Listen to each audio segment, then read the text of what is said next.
राज्य सरकार नवीन सांस्कृतिक धोरण आणत आहे आणि विशेष करून सीमावर्ती भागामध्ये यासाठी विशेष लक्ष केलं गेलेलं आहे। आपल्यासोबत मंत्री सुधीर मुनगंटीवार आहे। सीमावर्ती भागामध्ये तिथल्या नागरिकांना मोठा संघर्ष करावा लागतो, भाषेसाठी असेल, आपल्या महाराष्ट्राच्या संस्कृतीच्या जतनासाठी असेल। तर या सांस्कृतिक धोरणामध्ये कोणत्या गोष्टीचा समावेश करण्यात आलेला आहे? आपल्याला माहिती आहे की महाराष्ट्र आपण जे राज्यगीत मी सांस्कृतिक मंत्री म्हणून ज्याची निवड केली, या राज्यगीताचे शेवटचे शब्द आहे, दिल्लीचेही तख्त राखतो महाराष्ट्र माझा। आपल्याला याची जाणीव आहे की छत्रपती शिवाजी महाराजांनी अहत तंजावर ते तहत पेशावर हा जो महाराष्ट्राचा पराक्रम आहे, शूरता आहे, ही सूर्यापेक्षाही तेजस्वी असणाऱ्या आमच्या हक्काच्या छत्रपती शिवाजी महाराजांनी या देशामध्ये लोकांना जागं करत याची जाणीव करून दिली। महाराष्ट्राची सांस्कृतिक धरोहर विरासत अतिशय मोठी आहे। आमच्याकडे विदर्भातलं झाडीपट्टी साहित्य असेल, झाडीपट्टी कला असेल, की कोकणामध्ये दशावतार असेल, आमच्याकडे वही गायन असेल की कंठ गायन असेल, आमच्याकडे इतके विविध प्रकार आहे। आमचं धोरण 2010चं होतं। आता गेले 15 वर्षांनी या क्षेत्रामध्ये काही मूलभूत बदल झाले। आता हे बदल आत्मसात करत असतानाच आमची जी विरासत आहे त्यालाही धक्का लागू नये, अन्यथा कालांतराने दशावतार असतील किंवा अशा पद्धतीच्या ज्या काही आमच्या सांस्कृतिक धरोहर आहे त्या अडचणीत येईल। म्हणून पहिला निर्णय आम्ही केला की साधारणतः कलावंतांचं जे पेन्शन आहे ते आता 5,000 रुपये केलं। त्यामुळे कलावंतांना, कालच एक अतिशय ज्येष्ठ कलावंत मला येऊन आशीर्वाद देऊन गेले की एक चांगला निर्णय तुम्ही आमच्यासाठी केला। देशामध्ये ज्या राज्यामध्ये कलावंतांना पेन्शन आहे ती वयाच्या 60 वर्षानंतर आहे, केंद्राची ही 60 वर्षानंतर आहे। पण साधारणतः आपण आपल्या राज्यामध्ये माननीय एकनाथ शिंदेजीच्या नेतृत्वामध्ये विविध क्षेत्रामध्ये जी मदत करतो ती तशीच आपण कायम ठेवून आता 50 वर्ष ही आपली अर्हता आहे की 50 वर्षानंतर त्या कलावंताला आपण 5,000 रुपये ही पेन्शन देण्याचा निर्णय केला। सांस्कृतिक धोरणामध्ये एक वैशिष्ट्यपूर्ण काम करण्याचा निर्णय केला, कारण अनेकदा धोरणं होतात पण त्याची अंमलबजावणी करण्याची स्थायी समिती नसते, मग त्या विभागाने पाहायचं असतं। यामध्ये आपण अंमलबजावणी करणारी स्थायी समिती करतो आहे, ज्याच्या चेअरमनला आपण राज्यमंत्रीपदाचा दर्जा देतो आहे। त्यामध्ये उच्च शिक्षण विभागाचे सचिव, शिक्षण विभागाचे सचिव, सांस्कृतिक कार्य विभागाचे सचिव आणि अशासकीय सदस्य आणि अशासकीय राज्यमंत्री दर्जा असणारा चेअरमन, त्यांनी दरवर्षी आपण जे धोरण केलं त्या धोरणानुरूप आपण काय कृती आराखडा केला ते ॲक्शन टेकन रिपोर्ट हा दर वर्षाला सादर करण्याची बंधन, हे एक नाविन्यपूर्ण बंधन आम्ही धोरणाला जोडून केलं। दुसरा आम्ही निर्णय केला तो म्हणजे महाराष्ट्र कर्नाटक सीमावाद 800पेक्षा जास्त मराठी गाव आहे, संघर्ष करत आहे आणि कन्नड लोक हे मराठी भाषा संपून जावी, मराठी सांस्कृतिक विरासत संपून जावी याचा प्रयत्न विविध माध्यमातून करत आहे। माननीय मुख्यमंत्री मोदयांच्या नेतृत्वात आपण एक उत्तम निर्णय केला की या ठिकाणी महात्मा फुले जीवनदायी योजना ही आरोग्यासाठी राबवली।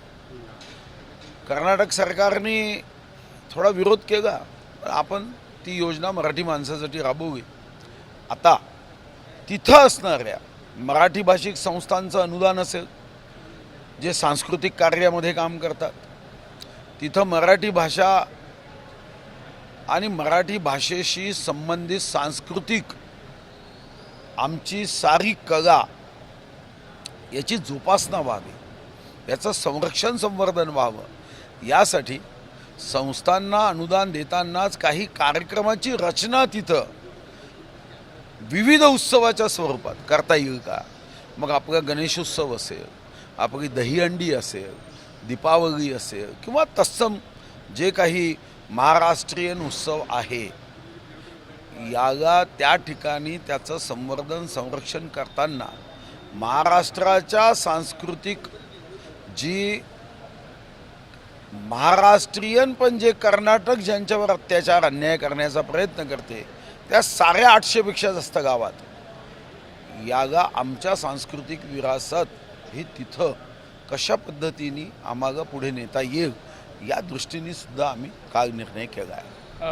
म्हणजे गुजरात असेल, मध्य प्रदेश असेल किंवा दक्षिणेत तंजावरचा परिसर असेल, इथे पण मोठ्या प्रमाणात मराठी भाषिक राहतात. या धोरणामध्ये त्यांच्यासाठी पण काही गोष्टी आहे? नाही, सध्या जसं इंदोरमध्ये आहे, पण तिथं कुणी तुमच्यावर जबरदस्ती करत नाही आहे.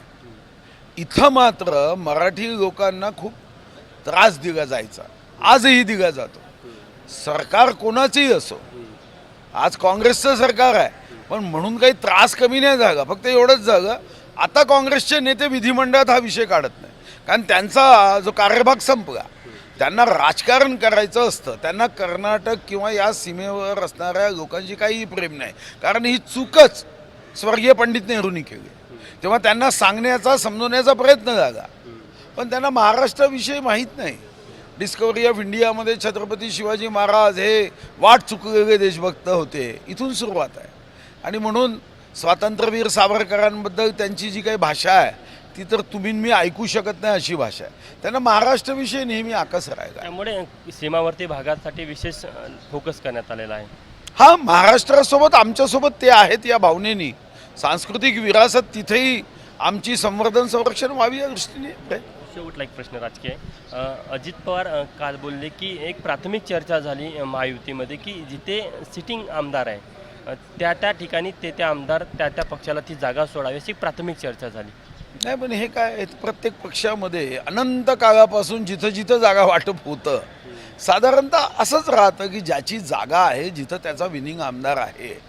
हां, याला कधी कधी एखाद्या ठिकाणी त्या ठिकाणी असणारा आमदार किंवा त्याविरुद्ध जनतेमध्ये प्रचंड आक्रोश असेल तर सहमतीने याचा विचार होतो. पण साधारणतः चर्चेच्या सूत्राचा पहिला भागच की ज्यांचा आमदार ज्या मतदारसंघात आहे त्या मतदारसंघात त्यांच्याच पक्षाला तिकीट द्यावी हे धोरण, हे तर महायुती असेल, युती असेल, काँग्रेस राष्ट्रवादीची आघाडी असेल की महाविकास आघाडी असेल, साधारणतः हा मला वाटतं की स्थायी स्वरूपाचा नियम आहे. त्यामुळे याला काही प्राथमिक चर्चा किंवा याची काही आवश्यकता नसते. पण काही ठिकाणी महायुतीच्याच आमदारच्या विरोधात महायुतीच्याच वेगळ्या म्हणजे घटपक्षातील लोकांनी दंड ठोकाटले. तर सांगलीमधलं आपल्याला पुण्यामध्ये पाहिलं, ती महाविकास आघाडीमध्ये ते होतं, महायुतीमध्ये होऊ नये हेच मी सांगितलं. महायुतीच्या कोणत्याही देशभक्त कार्यकर्त्यांनी, या महाराष्ट्रावर प्रेम करणाऱ्या कार्यकर्त्यांनी छत्रपती शिवाजी महाराजांचा महाराष्ट्र हे औरंग्याचं तुष्टीकरण करणाऱ्या महाविकास आघाडीच्या हातात जाऊ नये ही काळजी घेण्याची आवश्यकता आहे. आणि त्यासाठी कधीकधी पक्षांनी मला काय दिलं या भावापेक्षा मी पक्षाला काय दिलं हा भाव त्यामध्ये असला पाहिजे. काल सुनील तटकरे ABP माझाशी बोलताना असं बोलले की पुढील काळातल्या ज्या निवडणुका आहे या मुख्यमंत्री एकनाथ शिंदे यांच्याच नेतृत्वात होणार आहे, तर भाजप तयार आहे त्यासाठी? नाही, देवेंद्रजींनी अतिशय स्पष्ट शब्दात सांगितलं की मुख्यमंत्री महायुतीचा यांच्या नेतृत्वातच निवडणूक आम्ही लढवणार आहोत. हे देवेंद्रजींनी इतक्या स्पष्ट शब्दात सांगू नये. पुन्हा पुन्हा हे प्रश्न विचारून मला असं वाटतं की आपण काय लोकांपर्यंत पोहोचू इच्छितो. एकनाथ शिंदेजींच्या नेतृत्वामध्ये, आणि यापेक्षाही जो शब्द वापरला की महायुतीच्या नेतृत्वामध्ये ही निवडणूक लढवल्या जाईल. आणि म्हणून मला वाटतं की असा शब्द काढून कोणी मुद्दाम असा प्रयत्न करत असेल की आमच्या आपसामध्ये कोण मोठा कोण छोटा असा वाद निर्माण व्हावा, तर मला वाटतं की या वादाचं काही कारण नाही. महायुतीमध्ये लहान भाऊ मोठा भाऊ हा प्रश्न आहे. हा विषय आहे. महायुतीमध्ये लहान भाऊ मोठा भाऊ हा विषय नाही. नाही, पहिली गोष्ट हे वर्णनच चुकीचं आहे, मोठा भाऊ लहान भाऊ. कारण असं आहे, एकदा भाऊ म्हटलं की मोठा लहान कधीच होऊ शकत नाही. लहान भावाची उंची मोठी झाली तरी तो होऊ शकत नाही. राजकारणामध्ये भाऊ ही उपमाच नाही. राजकारणामध्ये तुम्ही एक गोष्ट लक्षात घ्या की एखादा पक्ष एककाळी मोठा होतो, कधी मध्यम होतो, कधी छोटा होतो आणि काही पक्ष कालांतराने विसर्जितही होतात. त्यामुळे असा विषय करण्याचं कारणच नाही. एक काळ होता की बाळासाहेबांची शिवसेना ही जास्त जागा लढवायची. मागच्या निवडणुकीत आमच्यासोबत 123 जागा लढवल्या. आता या निवडणुकीत काँग्रेससोबत गेली तर त्यांच्या हिस्स्याला जशी घोषणा माननीय शरद पवार साहेबांनी केली 96-96-96, तर आता जागा त्यांच्या कमी होणार आहे. धन्यवाद. कॅमेरामॅन व्यंकटेश नायडूसह तुषार कोहळे, ABP माझा, नागपूर. एबीपी माझा, उघडा डोळे बघा नीट.